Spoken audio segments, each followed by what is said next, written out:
Coming in at number 2, restaking. What's restaking? It's when you stake your ETH and then you stake it again. So if ETH staking, Ethereum staking, is the protocol enshrined bond market, the native bond market for Ethereum, EigenLayer restaking is the surrounding corporate bond market around Ethereum. So companies call these AVSs, actively validated services. Think SaaS, but with crypto stuff.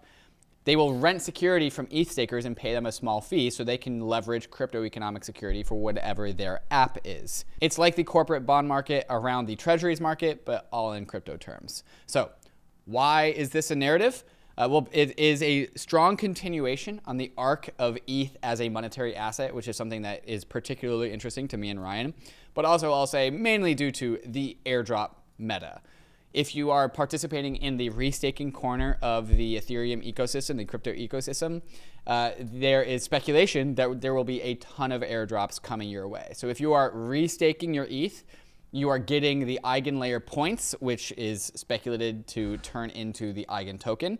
But then there is also the token for the particular restaking app that you are staking through. So EigenLayer has these liquid restaking tokens, which are kind of like LSTs. So Lido staked ETH or Rocket Pool staked ETH in the traditional Ethereum native bond market. But with EigenLayer, there is liquid restaking tokens, and there are like so many of these, like 8, 9, 10 of these. And so you are farming both the EigenLayer points for the Eigen token. You are farming both points for the liquid restaking token.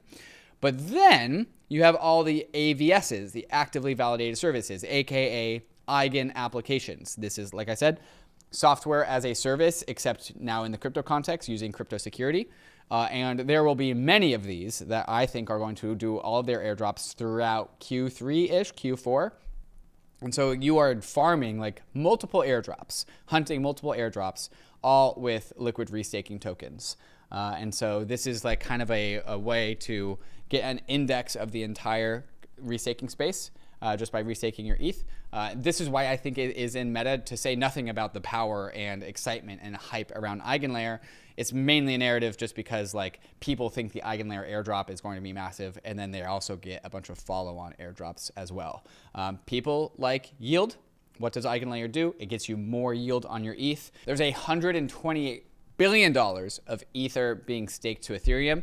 There is $13 billion being restaked in EigenLayer. And all of this is because of yield. People love yield. Ryan, what do you want to add to that? Yeah, I think that's right on. People love yield. And one reference point is DeFi summer was really the summer of yield. That was 2020. And so we've called this as well restaking summer, because this is another market about like airdrops, token, and yield. I'll just add some more context to that number you said was an EigenLayer. It's almost $13 billion worth of Ether inside of EigenLayer, and it's over 3 million ETH as it stands. So it's like, it's almost comparable to the size of all Bitcoin inside of the ETFs right now, as a percentage of total supply. So there's a lot of Ether that has already gone in, and I think you're right on with respect to the categories. The categories are EigenLayer itself, and the game is collect as many points as you can, and then think about the LRTs.